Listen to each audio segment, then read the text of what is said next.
Evangelho de Mateus, capítulo 24, versículo 30. Então surgirá no céu o sinal do Filho do Homem, e todos os povos da terra prantearão e verão o Filho do Homem chegando nas nuvens do céu com poder e majestosa glória. Vamos ver agora algumas profecias. Primeira profecia, nós vamos ver em Daniel, capítulo 7, versículo 13 e o 23.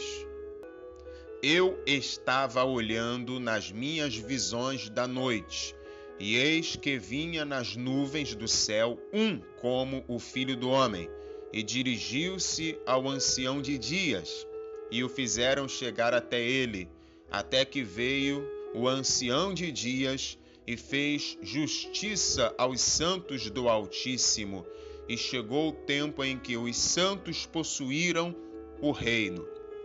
Pois bem, com base nesta passagem, de uma forma direta e objetiva, nós entendemos que Deus é representado pela figura do ancião de dias, representado pelo e na pessoa do Messias, de Cristo, que é mencionado nesta profecia como sendo aquele como o Filho do Homem que há de vir nas nuvens do céu. E quando isso acontecer, quando esta vinda ocorrer daquele semelhante ao Filho do Homem, e que se trata do Messias, de Cristo, quando ele vier, será representando o Pai novamente. Ou seja, ele virá representando Deus, o Pai. E quando ele vier, chegará então o tempo dos santos, os santos do Altíssimo, reinarem sobre a terra juntamente com Cristo, o Messias, o ungido de Deus. A outra profecia que confirma essa linha de compreensão a respeito de Deus, o Pai, vindo na pessoa do Messias, quando o Messias, Cristo, o ungido, vier, é Zacarias 12, versículo 10, que diz assim: mas sobre a casa de Davi, a casa de Judá, e sobre os habitantes de Jerusalém, derramarei o espírito de graça e de súplicas, e olharão para mim a quem traspassaram, e prantearão sobre ele, como quem pranteia pelo filho unigênito, e chorarão amargamente por ele, como se chora amargamente pelo primogênito. Olha o que a profecia está dizendo. Derramarei o meu espírito, o espírito de graça e de súplica, e olharão para mim. Quem é que vai derramar? É Deus. Deus vai derramar. E Deus está dizendo, vão olhar para mim, a quem traspassaram. Mas espera lá. Quem é que foi pregado no madeiro? Quem é que foi traspassado na cruz? Foi Cristo. Foi o Senhor Jesus e não Deus, o Pai. Mas é aí que está. O apóstolo Paulo vai escrever na segunda carta de Paulo aos Coríntios que Deus estava em Cristo reconciliando consigo o mundo. Então, tudo aquilo que fizeram com o Senhor Jesus e ao Senhor Jesus, na verdade, estavam fazendo também a Deus, o Pai. Porque Deus, o Pai, estava em Cristo. De que maneira e como isso foi possível? Por intermédio do Espírito Santo de Deus. Por isso a profecia declara: o Espírito do Senhor Deus está sobre mim, pois ele me ungiu. O Senhor Jesus, quando ele passa pelas águas e sai delas em oração, ele é preenchido pela presença do Espírito do Santo Deus. E ali, a partir daquele momento, verdadeiramente, Deus está em Cristo Jesus. De modo que Cristo curando é Deus por intermédio dele curando. Cristo libertando é Deus por meio de Cristo libertando. Cristo sendo rejeitado é Deus por meio de Cristo e em Cristo sendo rejeitado. Cristo sendo crucificado é Deus por meio de Cristo e em Cristo sendo crucificado. Cristo sendo traspassado é Deus através de Cristo e em Cristo sendo traspassado.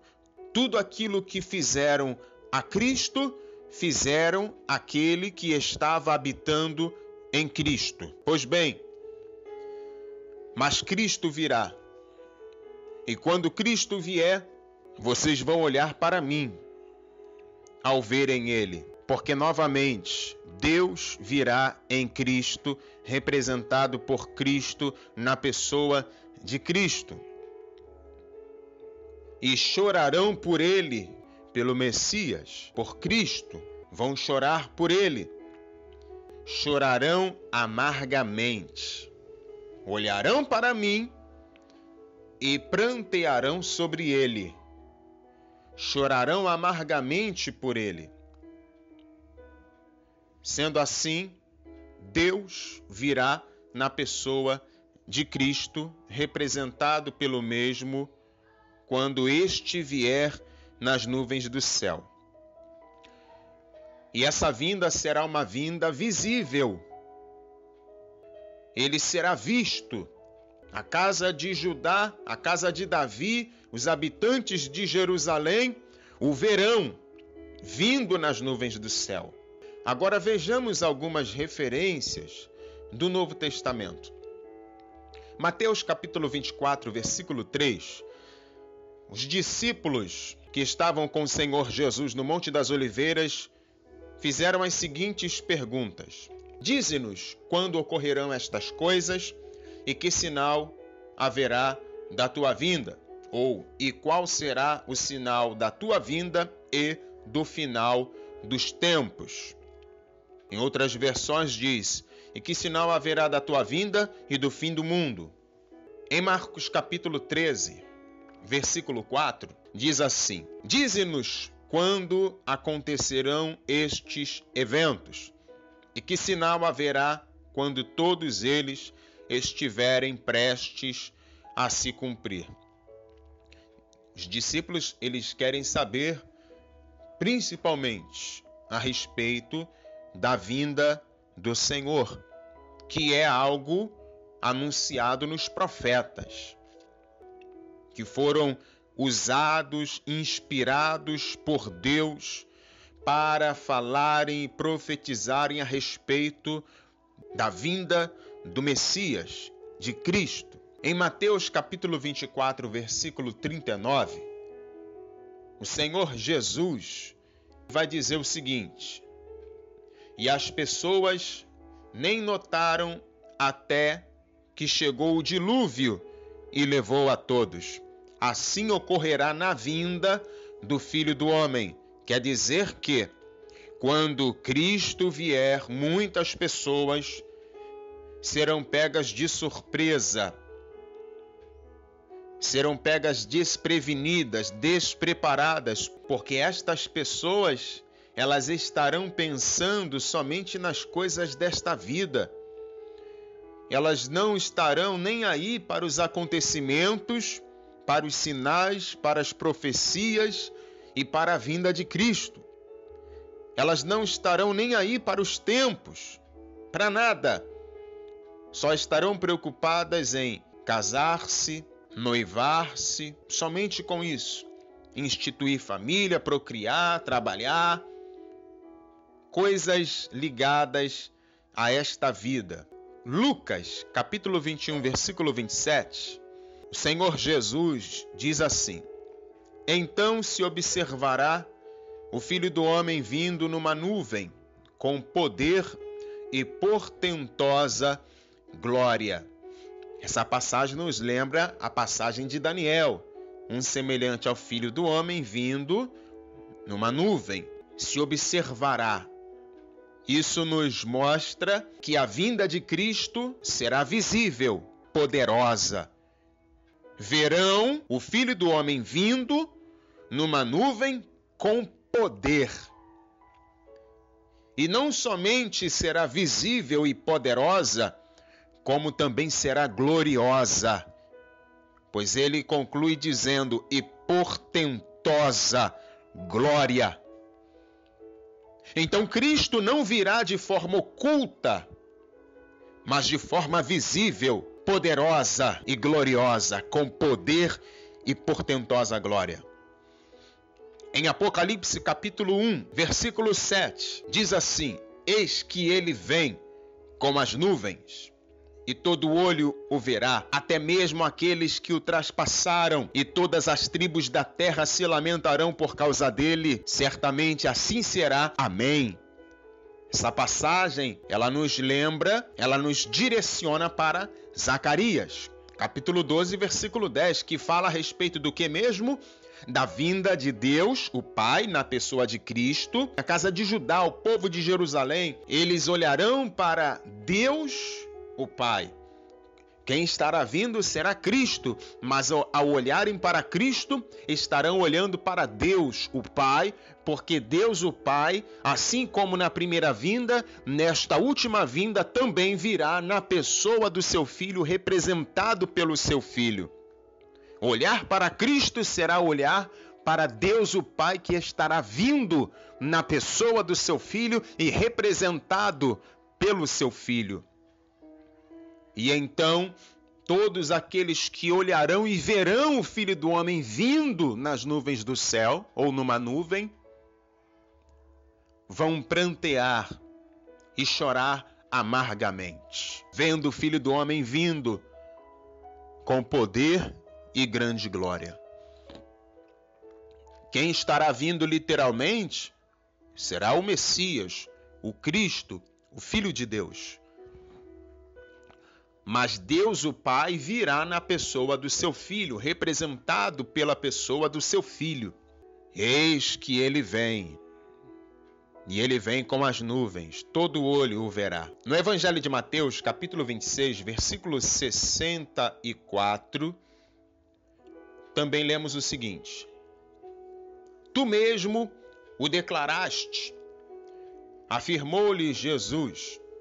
Contudo, eu revelo a todos vós, chegará o dia em que vereis o Filho do Homem assentado à direita do Todo-Poderoso, vindo sobre as nuvens do céu. Cristo está numa posição de poder, junto de Deus, o Todo-Poderoso. À direita do Todo-Poderoso, à direita do El Shaddai. O Filho do Homem está assentado até o presente momento à direita do Eterno, do Todo-Poderoso, do grande El Shaddai.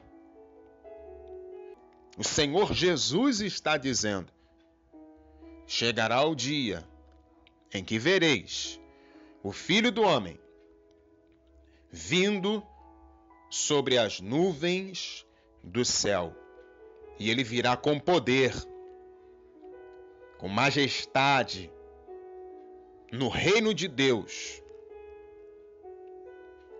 Em Marcos capítulo 13, versículo 26, também lemos o Senhor Jesus dizendo o seguinte: Então o Filho do Homem será visto chegando nas nuvens com grande poder e glória. Novamente, nós vemos que a vinda do Messias, de Cristo, do ungido de Deus, chegando nas nuvens, será visível, uma vinda visível, poderosa e gloriosa. E aí vem a questão: aonde foi?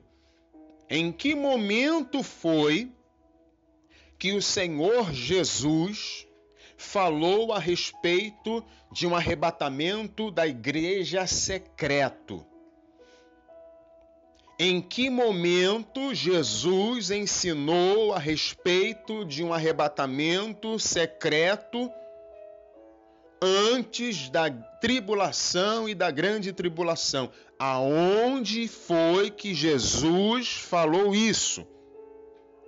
E eu vou além, que parte dos profetas consta o relato de um arrebatamento secreto antes da tribulação e da grande tribulação, em que parte da escritura de Gênesis a Apocalipse nós encontramos o relato de uma vinda de Cristo de forma secreta, oculta, para realizar o arrebatamento da igreja. Em que parte? Aonde nós encontramos isso? Em nenhuma parte das profecias, em nenhuma parte dos discursos do Senhor Jesus. Não existe um texto profético nos profetas, em nenhuma parte do assim chamado Antigo Testamento, que contenha uma profecia que fale a respeito de um arrebatamento secreto, de uma vinda secreta, em oculto, para realizar um arrebatamento. Todas as profecias que falam a respeito da vinda de alguém e que se trata do Messias, se trata de uma vinda visível. E todas as vezes que o Senhor Jesus falou a respeito de vinda, ele sempre falou que essa vinda seria visível, gloriosa e poderosa. Mas insistem em colocar palavras na boca de Jesus.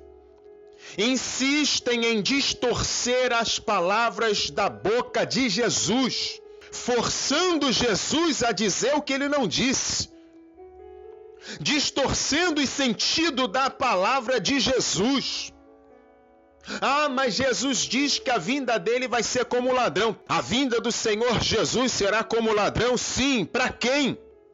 Para a igreja de Cristo? Claro que não. Para a igreja de Cristo fiel, prudente, que discerne os tempos, que contempla e discerne e observa os sinais e que conhece as profecias. Essa igreja não será pega de surpresa. O dia do Senhor, a vinda de Cristo, para essa igreja não será como ladrão, porque ela estará preparada, contando os dias para a vinda do Senhor e se preparando cada vez mais. O dia do Senhor, a vinda de Cristo, será como ladrão da noite para os filhos das trevas, para a igreja louca que vive como filhos das trevas, pensando só nas coisas desta vida, como o mundo vive, como os ímpios vivem, não discerne os tempos, não discerne os sinais, não está nem aí para a vinda de Cristo. Esses sim serão pegos de surpresa. Para estes sim, o dia do Senhor ou a vinda de Cristo virá como ladrão. Ah, mas Jesus fala que a vinda dele vai ser também como um relâmpago. O relâmpago, quando ele se manifesta no céu, ninguém vê ele. É isso? O relâmpago, ele vem de forma oculta, ninguém vê, ninguém ouve, é isso? Porque Jesus, ele disse que a vinda dele será semelhante ao relâmpago. E será muito mais poderoso do que o relâmpago mais poderoso, fruto de fenômeno natural da natureza. Não. O relâmpago, ele não se manifesta de forma oculta, na verdade ele se manifesta de forma visível e audível. E ele é glorioso, né? Você olha e vê ele rasgando o céu de ponta a ponta. Jesus disse: assim será a vinda do Filho do Homem será visível, será audível, será poderosa. Nada de oculto, somente com alguns, a igreja ouvindo. Todos ouvirão, todos verão a sua vinda gloriosa e poderosa. Vinda essa que será uma, única. Eu quero ler o que diz segunda carta de Paulo aos Tessalonicenses, capítulo 1, versículo de número 7. E quanto a vós, que sois atribulados, vos dê pleno alívio, consolo, bem como a nós, assim que o Senhor Jesus se revelar do céu com os seus anjos poderosos em meio a chamas flamejantes. Imagine você aí que está me ouvindo, feche os seus olhos carnais e tente visualizar Cristo vindo nas nuvens do céu, juntamente com os seus santos anjos poderosos. E estes vindo em meio a chamas flamejantes. Uma vinda gloriosa, uma vinda poderosa e uma vinda audível, todos vendo, todos contemplando, todos ouvindo. Assim será a vinda do Filho do Homem. E de acordo com as profecias, quando é que essa vinda vai ocorrer? Depois do quarto animal, depois do surgimento dos 10 chifres e, consequentemente, do chifre pequeno no meio dos 10 chifres, que posteriormente será tirado do meio, ele vai sair do meio dos 10 chifres e vai então assumir o seu posto, vai então assumir e receber o reino e vai reinar durante 3 anos e meio no período da grande tribulação. E quando esses 3 anos e meio da grande tribulação se findarem e ali estiver ocorrendo o Armagedon, será nesse momento, na batalha no Armagedon, bem ali próximo já do final do derramamento das taças da ira sobre os rebeldes, sobre os ímpios, sobre os apóstatas, sobre aqueles que não estão debaixo da proteção de Deus, Cristo virá nas nuvens do céu. É aí que ocorre a vinda daquele semelhante ao Filho do Homem, na presença dos santos anjos. E não antes dos 7 anos, e muito menos na metade dos 7 anos, mas no final, no Armagedon, Cristo virá. Em Marcos capítulo 14, versículos 61 e 62, o Senhor Jesus, sendo interrogado pelo sumo sacerdote, ele vai dizer o seguinte: mas ele calou-se e nada respondeu. O sumo sacerdote lhe tornou a perguntar e disse-lhe: és tu o Cristo? És tu o Messias? És tu o ungido? Filho do Deus bendito? E Jesus respondeu: eu o sou, e vereis o Filho do Homem assentado à direita do poder de Deus e vindo sobre as nuvens do céu. Mais uma vez, Jesus fala a respeito da vinda dele. E novamente, ele fala que esta vinda sobre as nuvens do céu será visível e será poderosa, assentada à direita do poder de Deus, ou seja, vai ser uma vinda visível e poderosa. Mateus capítulo 24, versículo 29 ao 31 diz: e logo depois da aflição daqueles dias, o sol escurecerá e a lua não dará sua luz, e as estrelas cairão do céu e as potências dos céus serão abaladas.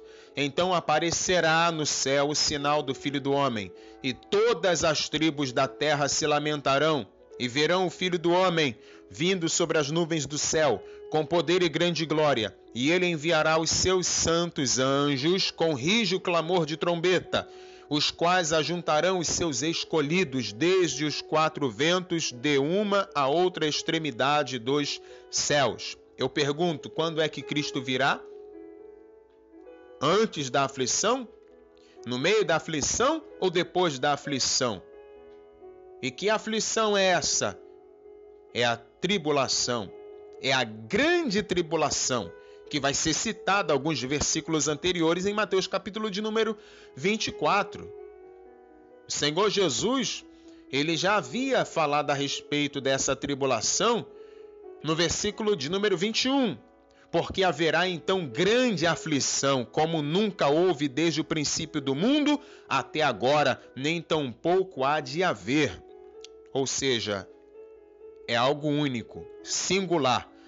Nunca houve algo semelhante antes e nunca mais haverá algo semelhante após. Essa será a grande tribulação. Quer dizer então que a igreja vai estar na terra durante a grande tribulação? É isso que Jesus está dizendo. Aonde é que Jesus disse isso? Mateus capítulo 24. O Senhor Jesus, nesse capítulo, ele vai responder às perguntas que os discípulos fizeram, dividindo em dois tempos a história. Primeiro tempo, ele classifica como o princípio das dores. E o que ele faz? Ele insere a igreja dele representada pelos discípulos nesse meio, nesse contexto. E cá estamos nós no tempo do princípio das dores. E o segundo tempo é o tempo da grande tribulação. 3 anos e meio após 3 anos e meio de aliança, de paz. Na metade da semana de anos de Daniel, capítulo 9, verso 24 ao 27, o anticristo, ele assume o poder, surge então o oitavo rei, o oitavo reino, e começa a grande tribulação.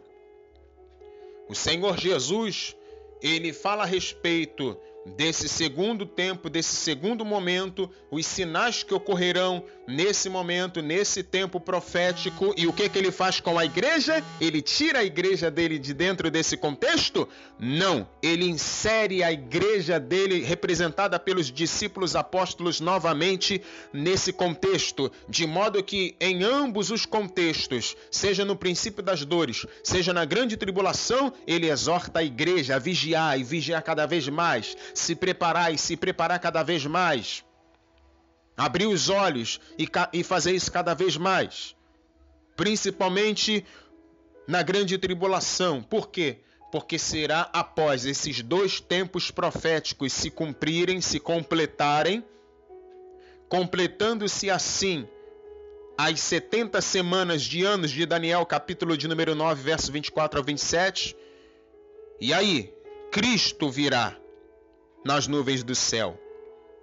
Ele virá trazendo consolo, alívio para uns, para a igreja, que será consolada e reunida com ele quando ele vier na presença dos santos anjos. E ele vai trazer também livramento para a casa de Judá, para Jerusalém, no Armagedon. E ele trará também espada, destruição repentina para os filhos das trevas, o anticristo e todo o seu exército sobre a face da terra e principalmente no vale do Meguido, na batalha do Armagedon, liderada por Gog da terra de Magog, o anticristo. Tudo isso vai acontecer quando? Na vinda do Senhor, em decorrência da vinda do Senhor, que será logo depois da aflição daqueles dias. Isso é inegável. Isso está escrito. Atos capítulo 1, versículo 11, que lhes comunicaram: homens galileus, por que estáis contemplando as alturas? Esse Jesus que dentre vós foi elevado ao céu retornará do mesmo modo como o viste subir, e ele virá do céu, de cima. Em Lucas capítulo 22, versículo 69, no entanto, a partir de agora, o Filho do Homem estará assentado à direita do poder soberano de Deus. Aonde Cristo está nesse momento? Literalmente, à direita do poder soberano de Deus. Porém, após alguns acontecimentos proféticos necessários que se enquadram nos sinais, nas profecias que ainda devem se cumprir, que ainda têm que se cumprir, após esses detalhes se cumprirem, após esses sinais se concretizarem, após tudo aquilo que está profetizado, que tem que acontecer, para então se dar a vinda do Filho do Homem, após eles se cumprirem, aí sim, num dia e numa hora que não nos foi revelado, ele virá nas nuvens do céu. Para muitos ele virá como ladrão, mas para a igreja fiel e prudente, as 5 virgens prudentes, essa igreja com quem Cristo vai celebrar as bodas no reino de Deus, aqui na terra, para esta, o dia do Senhor, a vinda do Senhor, não será como ladrão. E aí eu finalizo deixando uma pergunta no ar. Filhos das trevas ou filhos da luz? Prudente ou negligente? Virgem louca ou virgem prudente? Se prepare, vigie. Faltam detalhes para que ocorra a vinda do Senhor Jesus. Maranata, ora vem, Senhor Jesus.